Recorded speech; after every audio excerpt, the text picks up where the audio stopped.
Within the past few months, a British expat living and working in Canada, Lizzie Taylor, known on the internet as Heidi-Ho, has compiled a very useful analysis of all the other claimed sightings of Madeleine that week. Here are some extracts from her article, based on extensive analysis of all the relevant witness statements. Like everyone else, I once believed that Madeleine was seen during the holidays, as there were so many people that claimed to have seen her. As I started to collate the witness statements and scrutinise each one, I realised that apart from Fatima de Silva, who saw Madeleine and the family outside the apartment one day, there was not one statement that had a similar degree of credibility. I thought that the possibility of something happening to Madeleine prior to Thursday would be impossible, but after reading all the statements, every one, except Fatima, allows for doubt. Some were very obviously mistaken. She then goes on to list other witness statements from people I have not mentioned so far. Here is Lizzie Taylor's list and her comments. Cecilia Diaz-Firmino, receptionist at Millennium, described a shy Madeleine and saw them on days they were not at restaurant. Therefore, not proof that she saw Madeleine. She may have seen one of the other tapas children. Geronimo Salcedes, tapas barman, admits to not being able to recognise if it was Madeleine. Luisa Ana de Nona de Azevedo Coutinho, receptionist, claims to have seen Madeleine with the McCanns' friend Dr. Russell O'Brien, but his daughter was not in the creche that morning and looks very similar to Madeleine, so likely mistaken. Georgina Jackson, tennis instructor, was non-specific about seeing Madeleine, only that she was part of the group for that morning. Charlotte Pennington, creche nanny. We've already covered Charlotte Pennington earlier in the film. Diaz Romao claimed seeing Madeleine at times she was not there, according to the creche record. Emma Wilding did not know Madeleine well and makes incorrect statement about seeing Jerry. Paula Cristina de Costa Vieira, cleaner, says she saw Madeleine McCann twice leaving the Millennium at about 9:30 to 10 a.m, but they didn't go to the Millennium for breakfast. Non-specific comments that do not confirm Madeleine's presence were made by Jez Wilkins, Stephen Carpenter and Daniel Stuck. So what about that one statement that Lizzie Taylor thinks may be credible, one by Fatima Maria Serafim de Silva Espada, the daughter of one of the cleaners? She says that she saw the McCanns and their 3 children. Let's look at the relevant extract from her statement, and let's note that this particular alleged sighting took place on the Sunday, and see what a tremendous amount of specific detail she gives to the police as she unfolds what she saw. She states that this took place on Sunday the 29th of April, just before she finished her morning shift at 13:30, as she had the afternoon off that day.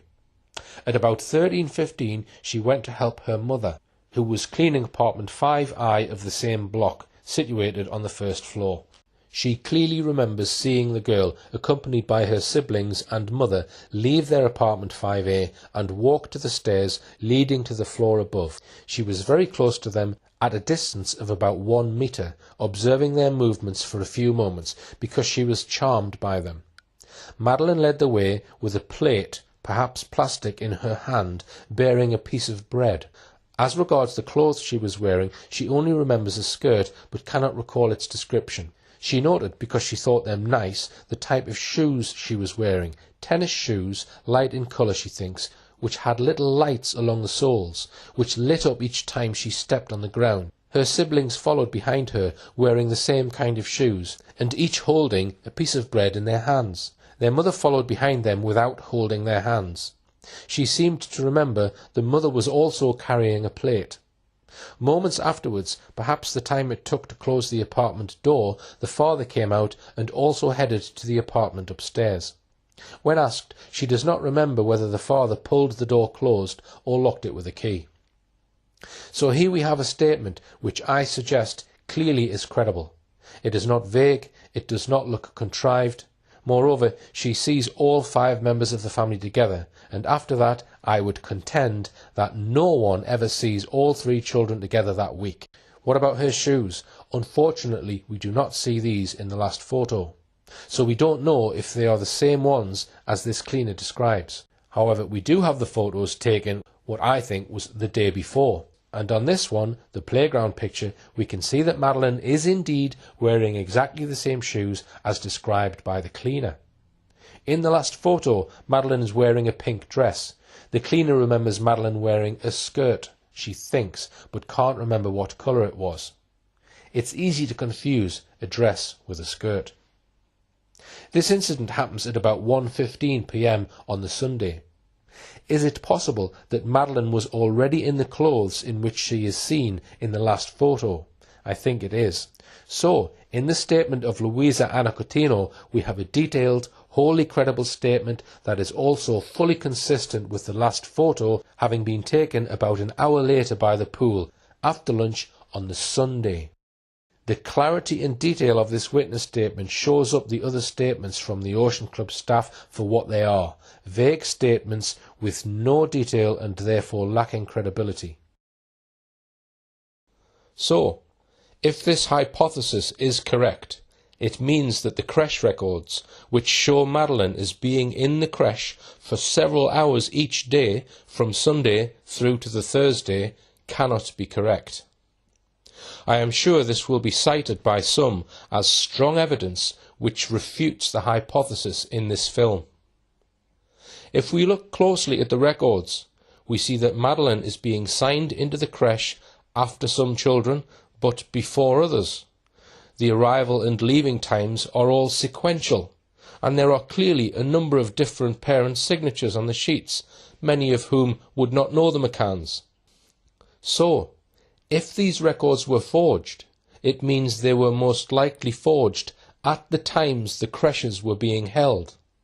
In other words, Madeleine's name entered onto the sheet at the times stated, but just with her not being present. We see that on most occasions, Madeleine is signed into and out of the Ocean Club reception creche nearly always exactly 5 minutes after Sean and Amelie are signed into and out of their creche at the tapas area. So we can assume from this that the McCanns dropped the twins off at the tapas creche, then walked Madeleine along to the Ocean Club reception creche, thus Madeleine being signed in 5 minutes after the twins. But wouldn't you have thought that when collecting the 3 children, that Madeleine would always be collected first, then the twins 5 minutes later? The children were, as far as we know, always dropped off or collected by just one parent. So when collecting the 3 children, if the twins are collected first, it means the parent would have to walk with 2 two-year-old children all the way to the other creche, collect Madeleine, then walk all the way back to the apartment. Wouldn't you think they would collect Madeleine first to save trekking the twins to the other creche and back? And I don't think it's possible that they took the twins back to the apartment first, because there wasn't enough time to do that within just 5 minutes. I suggest from these records that the McCanns probably were putting their twins into the tapas creche and collecting them from the tapas creche. But I propose that as soon as they were dropped off or collected, one of the McCanns, Kate or Jerry, would walk to the Ocean Club creche to sign Madeleine in or out, even though she wasn't there. This would explain why Madeleine is nearly always signed in and out 5 minutes after the twins. If this is indeed the case, it means that it would have been much easier to carry this off if the nanny in charge, i.e. Kat Baker, was helping them to sign a child in and out that was not present. And we know that Kat Baker has always remained close to the McCanns and visited them at key times at their home in the UK. There was an interesting interview about Kat Baker given by her Nani Cavallo in TV Mais on the 18th of November 2008. Here are some excerpts from what he said. Some have doubts about the Ocean Club's creche records. The doubts increase if we pay attention to the depositions of Maddie's last nanny, Kat Baker. The statements that the nanny gave to the police raised doubts. When re-questioned in England, she corrected several statements that she had given in Portugal. She was allowed to refresh her memory from her previous statements. Kat Baker says she remembers extraordinary details about the day Madeleine was reported missing, but says she doesn't remember who picked up Maddie and at what time. The Portuguese police called in calligraphy experts. These experts found discrepancies in the handwritings. Just one of the doubts that the analysts raise concerns the identity of those doing the form filling and their signatures in the form. The nanny's signature and her handwriting appear on the sheet where only the parents were supposed to sign. Did no one notice this? One more curiosity about Kate McCann's purported signatures in the creche records is this statement in her book, Madeleine, about the fact that ever since she had got married, she had always used her maiden name. On the 4th of May 2007, the date after Madeleine was reported missing, I became Kate McCann. According to my passport, driving licence and bank account, I was Kate Healy. I hadn't kept my maiden name for any particular reason. It was just who I was and who I'd always been. But when Madeleine was taken, the press automatically referred to me as Kate McCann, and Kate McCann I have been ever since. Overnight our old life had gone and I'd become a different person. If that really is the case, then we must ask why her signature in the creche records on every day except one was K. McCann and not K. Healy. So to summarise, these creche records are so unreliable and contradictory, so much so that the suspicion of deliberate forgery arises. So they cannot be used as any kind of conclusive evidence that Madeleine really was in that creche. I've mentioned the possibility that some witnesses may well have confused Madeleine with another child. There was indeed one child on that holiday, a child of one of the McCanns' Tapas 7 friends who was also, like Madeleine, 3 years old and who looked very similar to Madeleine. And that was Ella, the daughter of Dr. Russell O'Brien. Moreover, as we saw earlier, Ellie was also on Madeleine's lobster creche group. Here is a most curious incident which I hope to explore further in my next film about Madeleine. This is the statement of one of the receptionists at the Ocean Club, Louis Anna Coutinho. She gave evidence of one of the Tapas 7 group visiting the Ocean Club reception area on the evening of Sunday the 29th of April and making an unusual demand for a block booking of the tapas bar for the McCanns and their group, so that they would be guaranteed a place there every evening. There are many inexplicable and contradictory features about this request, but for now let's look very closely at what the receptionist says in her statement. She has been a receptionist at the garden for 1 year, but has worked there previously. The Ocean Club Garden reception has less functions than the main reception and deals with subjects relating to activities, the pool, tennis, etc. and excursions. She points out that the family in question came via Mark Warner and this company takes care of all relations with clients and there is practically no contact between the clients and reception. She adds that this family, McCann, like all Mark Warner clients, have half board, that is breakfast and dinner. For dinner the guests could choose between 2 restaurants, the Tapas and the Millennium. The first being a la carte and the second a buffet service. Clients make their choice not only because of the food but because of the proximity of the restaurant to their accommodation. She says that the guests told her that the tapas was of better quality, but it was difficult to reserve there as a Mark Warner guest as the Mark Warner daily quota was of only 20. In this concrete case, the reasonable option was the tapas, as the distance was only 40 metres from the accommodation, as opposed to 200 metres from the Millennium.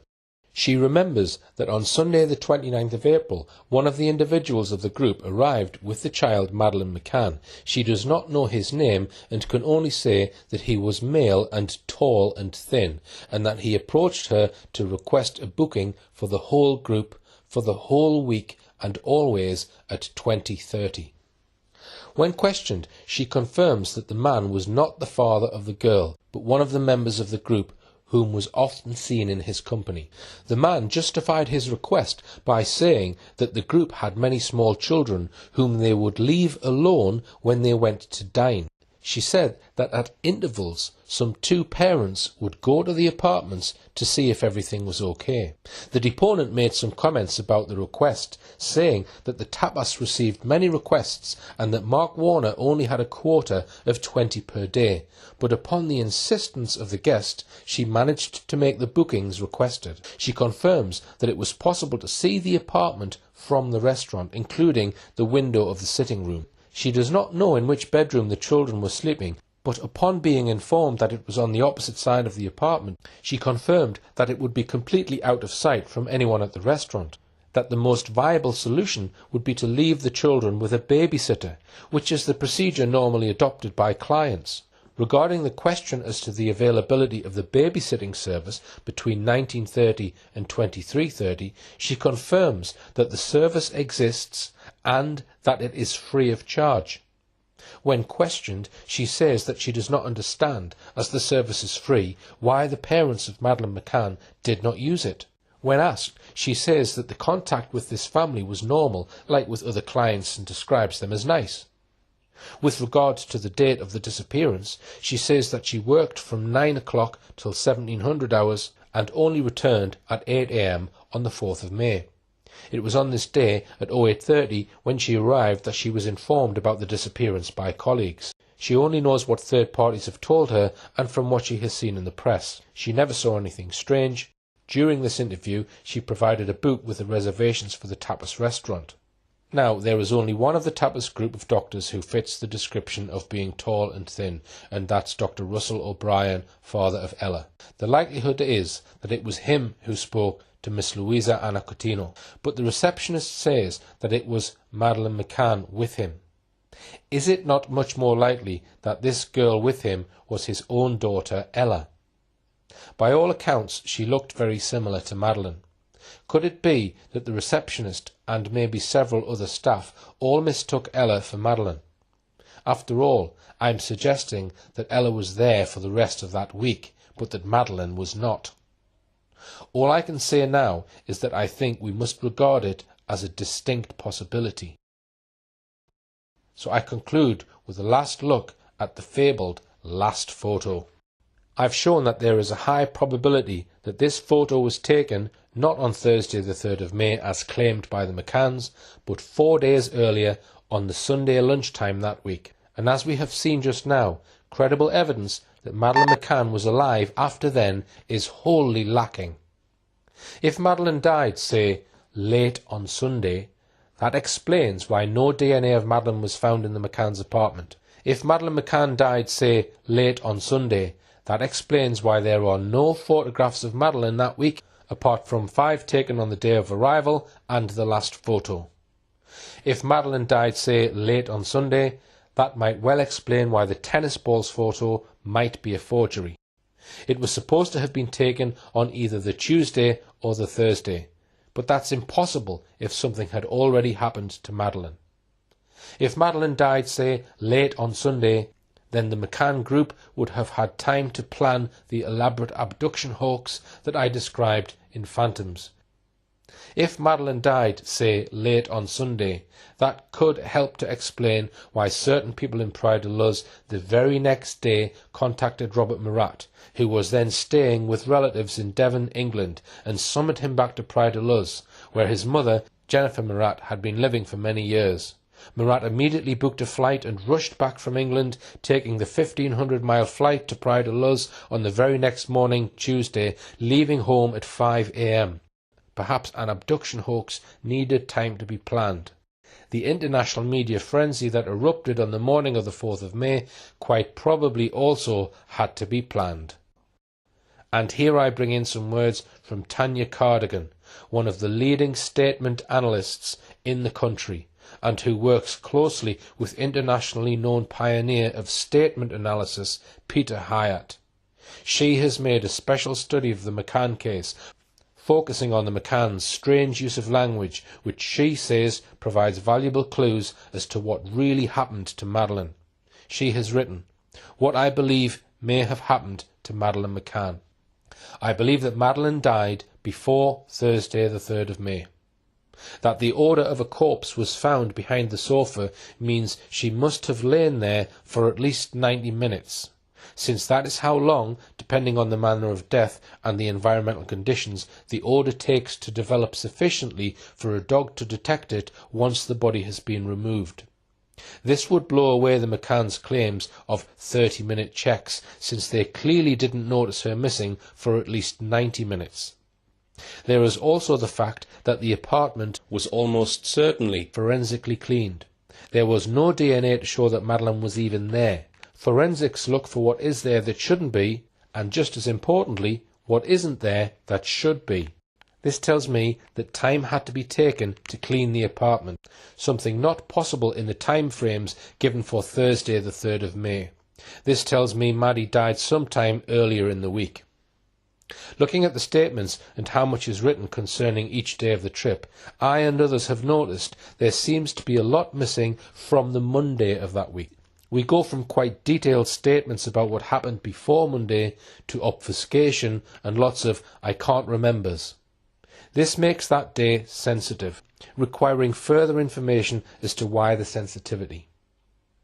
If she died much earlier in the week, then that leaves plenty of time for the clean-up, washing clothes and hiding of the body. Why did the McCanns act the way they did? Innocent parents act a specific and expected way. Guilty parents also act a specific and expected way. The two are mutually exclusive. Innocent parents, had there been an accident, would have called 999, even if she was long dead. Parents act in denial and will always hope for a miracle. But the fact that they didn't call 999 means that there was something they could not explain away as accidental. This could be current injuries, old and healing injuries, evidence of sedation, or signs of abuse.